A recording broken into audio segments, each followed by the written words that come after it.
तो कहानी की शुरुआत होती है ईरानियन बॉर्डर को दिखाते हुए, जहां एक लेडी जिसका नाम लॉरा है, उसकी किडनैपिंग कर उसे बेस में लाया जाता है क्योंकि उसने बॉर्डर के पास फोटोज खींचने की गुस्ताखी की थी। टिम चाहता था कि वो अमेरिकन आर्मी में इंसानों से ज्यादा रोबोट्स की भर्ती कर देश की पावर बढ़ाए और अगर भविष्य में कोई वॉर हो तो उसमें जीत अमेरिका की ही हो। इतने में वहाँ सेक्रेटरी ऑफ डिफेंस आ जाती है, जो बिना परमिशन के स्ट्राइक करवाने पर बेहद गुस्सा होती है और उसके जाते ही टिम अपने मिशन को मॉनिटर पर लाइव दिखाता है ताकि सभी लोग रोबोट की ताकत देख सकें। यहाँ खुलासा होता है कि मूवी के स्टार्ट में जिस लेडी को किडनैप किया गया था वो अमीलिया नाम की एक रोबोट है। अमीलिया टिम के ऑर्डर पर सभी दुश्मनों को एक एक कर मौत की नींद सुला देती है और आखिर में साइंटिस्ट को भी मार देती है। ये देख टिम और उसकी पूरी टीम हैरान रह जाती है। अमीलिया को आउट ऑफ कंट्रोल होता देख टेक टीम उसे शट डाउन करने की कोशिश करती है, पर इनकी हर कोशिश नाकाम हो जाती है। अमीलिया जल्दी से न्यूरोटॉक्सिन नाम की वैक्सीन चुराकर यहाँ से भागने लगती है और जाते वक्त अपने सारे डिजिटल फुटप्रिंट भी मिटा देती है ताकि उसे कोई ढूंढ ना सके। इसके बाद हम केडी को एक काउंसलर के साथ देखते हैं जो 2 साल पहले मैगन रोबोट वाले इंसिडेंट को बता रही थी। मैगन 1 मूवी में केडी की आंट जेमा ने मैगन नाम का एक रोबोट बनाया था जो केडी की रखवाली कर सके, लेकिन धीरे धीरे मैगन रोबोट सेल्फ अवेयर होकर अपने आप सारे काम करने लगी और कई लोगों की मौत का कारण भी बनी। मैगन के अग्रेसिव बिहेवियर को देखकर जेमा ने उसके डेटाबेस को पूरी तरह से मिटा दिया था, लेकिन जो जाने मैगन ने ली उसका जिम्मेदार मानकर जेमा पर काफी सारे ट्रायल्स हुए, लेकिन कुछ समय बाद वो इस सब से आजाद हो गई। एक प्रेस कॉन्फ्रेंस के दौरान जेमा सबको बताती है कि हम मैगन के अंदर कुछ पॉजिटिव चेंजेस करके एक ऐसा एआई रोबोट तैयार कर सकते हैं जो हमारे काम को आसान बना सके। इसके बाद जेमा का ये प्लान सबको पसंद आता है और उसके इस नेक काम में साथ देता है साइबर सिक्योरिटी एक्सपर्ट क्रिश्चियन। दोनों पार्लियामेंट से एआई रेगुलेटरी बिल पास करवाने की कोशिश में लग जाते हैं ताकि अपने रोबोट वाले प्रोजेक्ट पे काम शुरू कर सकें। जेमा रिसर्च और टेक्नोलॉजी में कुछ बड़ा कर लोगों की मदद करना चाहती थी, इसलिए वो एक एक्सोस्केलेटन प्रोटोटाइप तैयार करती है जिससे कितनी भी हैवी चीज को आसानी से उठाया जा सकता था। भले ही जेमा खुद टेक्नोलॉजी में माहिर थी, पर वो चाहती थी कि बच्चे इन सब से दूर ही रहे, इसलिए वो रिसर्च साइंस इन सब से केडी को दूर रखकर उसे मार्शल आर्ट सिखाती है। अगले दिन जेमा की लैब में एक बिजनेसमैन आता है जिसे जेमा के टीममेट्स एक रोबोट का प्रोटोटाइप दिखाते हैं, लेकिन जेमा के बिना ये लोग इसे सही से ऑपरेट नहीं कर पाते और ये रोबोट बिजनेसमैन को हिट कर देता है, जिससे गुस्सा होकर बिजनेसमैन डील कैंसिल कर वहाँ से चला जाता है कि उसका सिस्टम हैक किया गया था। और इतने में वहाँ एक बिलियनर साइंटिस्ट आ जाता है जिसका नाम है ऑल्टन। ऑल्टन एक एआई चिप पर काम कर रहा था। इस चिप को इंसान की बॉडी में इंसर्ट करके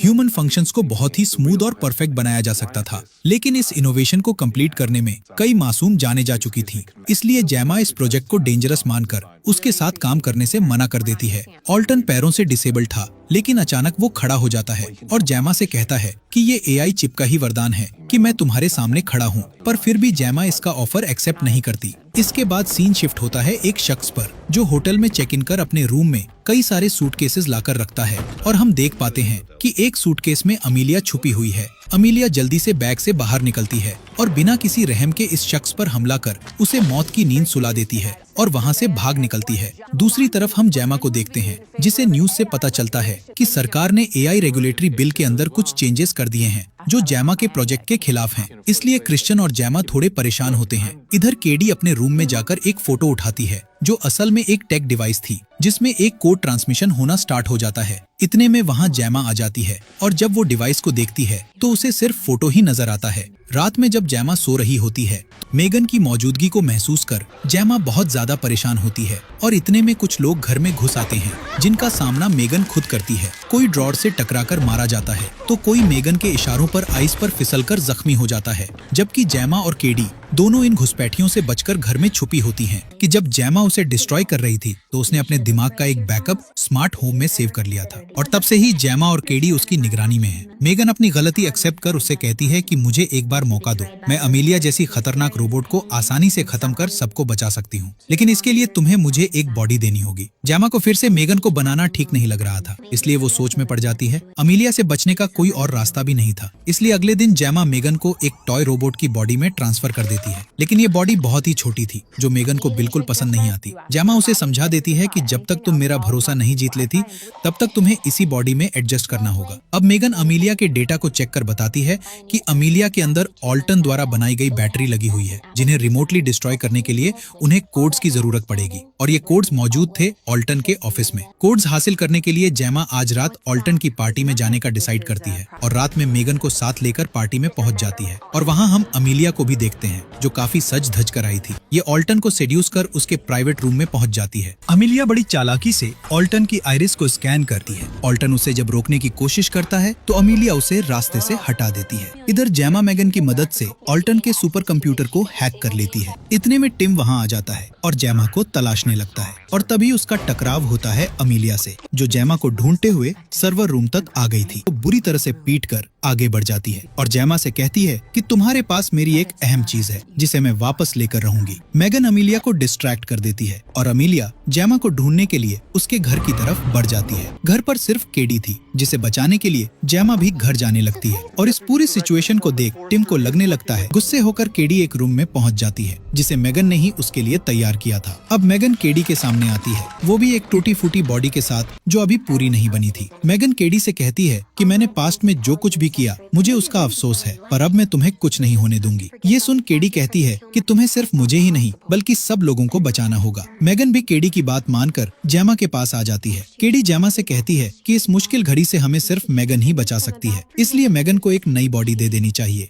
हालांकि पहले तो जेमा इसके लिए तैयार नहीं होती लेकिन फिर सबको बचाने के लिए मेगन को नई बॉडी लगी है ताकि वो बॉट का मदरबोर्ड हासिल कर उसके जैसे और भी कई सारे बॉट्स बनाकर अपनी ताकत में इजाफा कर सके और अपनी आर्मी के साथ सभी लिविंग थिंग्स का काम तमाम कर दे। अमीलिया का मकसद सिर्फ और सिर्फ इंसान और इंसानियत को खत्म करना था लेकिन ये बॉट के बिना नामुमकिन था। बॉट के मदरबोर्ड की लोकेशन ना तो अमीलिया को पता थी और ना ही मेगन जानती थी। बात जेमा भी अच्छे से जान चुकी थी कि जब शाम को क्रिश्चियन एआई समिट में जाएगा तो अमीलिया भी उसे फॉलो करते हुए वहां जरूर आएगी, इसलिए सब लोग समिट में जाने का डिसाइड करते हैं और हम मेगन को देखते हैं जो अपना गेटअप चेंज करके समिट में आ जाती है। मेगन के आने की खबर टिम को भी पता चल जाती है, इसलिए वो भी अपनी टीम के साथ समिट में आ जाता है और मेगन को देख तुरंत उस पर हमला करने लगता है जिससे सब लोग डरकर इधर उधर भागना शुरू कर देते हैं। इस बीच अमीलिया भी वहां आकर क्रिश्चियन को अपने निशाने पर ले लेती है और अब मेगन भी उसके सामने आ जाती है, जबकि दूसरी तरफ टिम जेमा को गिरफ्तार कर लेता है और एक खतरनाक डिवाइस निकालकर उसे बताता है कि अब तुम्हारी जरूरत नहीं है, मैं खुद ही मेगन और अमीलिया को डिस्ट्रॉय कर दूंगा। पर तभी वहां अमीलिया आकर टिम पर हमला कर देती है